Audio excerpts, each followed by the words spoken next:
All right, I remember when I was young, as a kid, even as a young adult, having conversations with my mother. My mother was my go-to person, and so whenever I had issues or challenges, basically my problems, I'd come to her, and she would always say something like, "You know, you need to pray, and then you need to listen." And that second part, the praying part, I got down, but the second part, and you need to listen, is what I struggled with the most. In fact, I used to tell her, "Mom, I am praying. I am praying. He's not telling me anything." She goes, "That's because you're not listening." "Mom, I sit there and I pray and I pray and I pray. I don't hear anything." And then she would say, "That's because you're not listening." And this shit would just frustrate me. So then I would just sit there and try to pray right in front of her. And I said, "Did you hear anything, Mom?" "I didn't hear anything." So she would go, "Ay, mijo, I'll pray for you." I was like, "Why are you going to pray for me? I'm praying. Where is he at? I'm not hearing anything." So at that time in my life, without knowing it, was there doubt? Was there doubt in my belief? Because I was grew up, uh, born, baptized in the church, Catholic church, and we went to church all the time. So, when you go through all that, you say you believe and you believe, and I believed. And it's not like I didn't believe. I didn't know anything else. So I said I believe, but there was that, what's it called? Uncertainty, which I believe is the definition of doubt. Doubt doesn't necessarily mean that you disbelieve, you're just not convicted of belief, from my understanding. And that's how I started. And then, once I started going out on my own, I graduated, left, went out in the military, 18 years old, started my own life.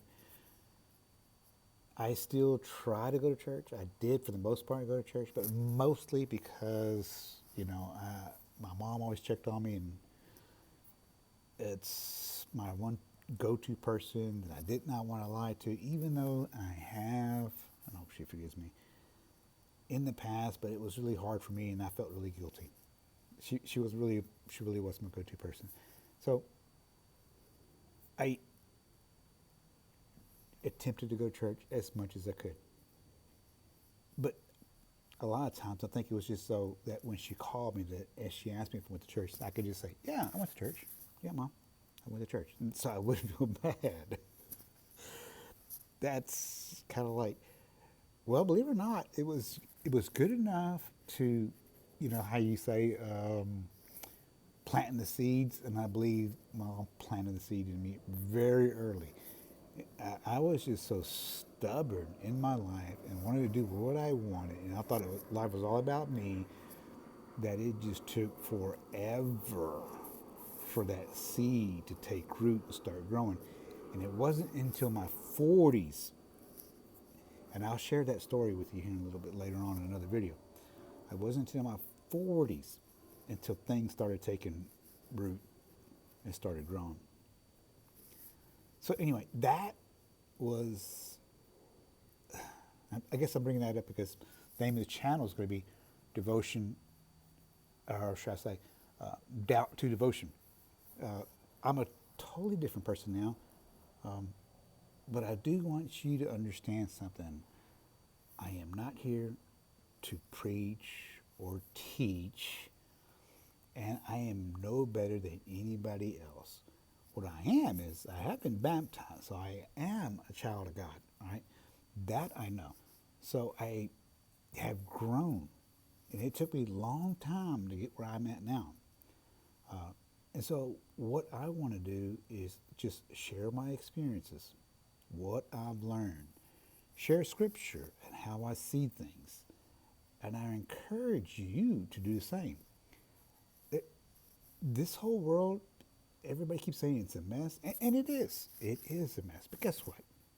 It's been a freaking mess since day one. Ever since Adam took that dead gum apple, we didn't last very long, did we? I mean, the first man on earth? You gotta be kidding me. And we think things are bad now. It was bad back then.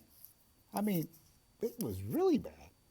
Now, if you read scripture in the Old Testament, you'll really quick find out that, man, we've been a messed up society since day one.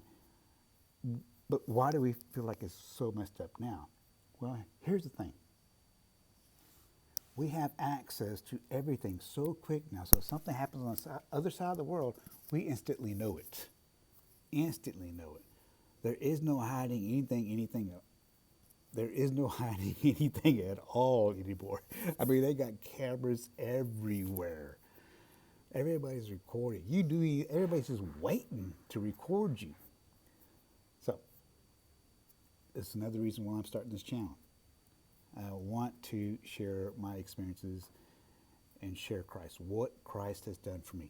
Now, a lot of times, people are reluctant. I know I was getting out in public and sharing, teaching. Not so much teaching, but sharing with others about what has happened to them and how they've come to where they are. And I do believe that the reason is that behind that is why we're scared sometimes is because we feel like, okay, who am I to sit here and talk about religion? Who am I to sit here and talk about God? We got all these theologians, we got all these priests, we got all these pastors, we got everybody out there preaching. But who am I? I tell you who you are. If Christ has affected you, you can affect somebody else with your story. You can never know who you resonate with. Somebody can hear you and go, that sounds like what I just went through. You never know. Where you can't go wrong and where people can't tell you you're wrong is if you share what Christ has done to you or for you or how you experienced it. Who are they to tell you you're wrong? They can't. Now, share your scripture, share how you see things. Where it becomes, how should I say this without offending anybody?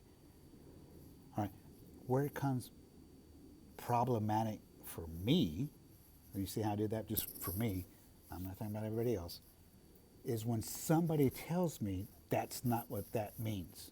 This scripture means this, and they state their reasons. And I found out later on that, okay, that must be his interpretation, his or her interpretation.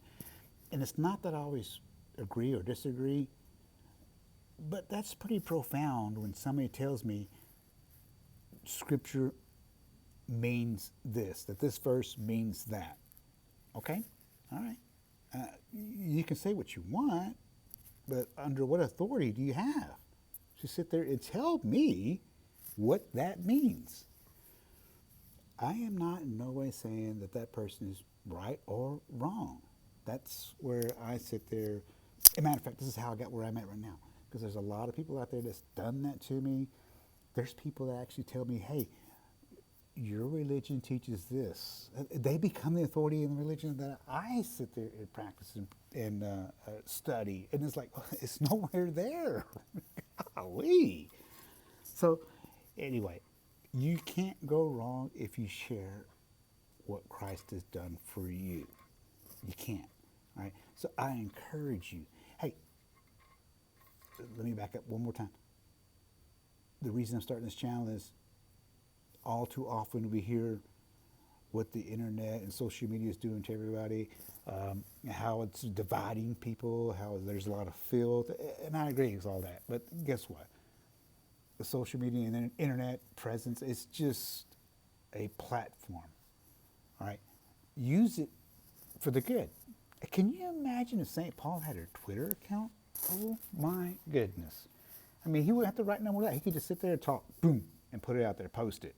but he took all that time and he wrote, which is good for us, because that's the only means of a platform they had back then was his writing. He had no radio, no TV, nothing. So take what we have today and use it to our advantage. I mean, the apostles started out with just 12 11, and then, but anyway, Christianity spread. Golly, we got so many more tools now than they had way back then. Spread Christ. Spread Christ. Share Christ, what he's done for you. I'm about to share a lot. It ain't all pretty, but it's good. All right? Hey, hang in there. By the way, my name is Gerald Enriquez. I'm a real estate agent and an apartment located here in Plano, Texas. And I know that in business, people always want to know who you are, and it's really hard for me to sit there and try to bring this all out while I'm conducting business, even though I'm not hiding from it. Because if you notice on my other videos, which was, by the way, it's how I'm starting this YouTube channel. If you notice my other videos on my real estate, I always say have a blessed day towards the end. And I do, and I really mean it, sincerely mean it. To everybody, have a blessed day. And that's how I'm going to end this one. I hope you have a blessed day. Make sure you subscribe and hang out and converse and engage. Love you. Take care and have a blessed day.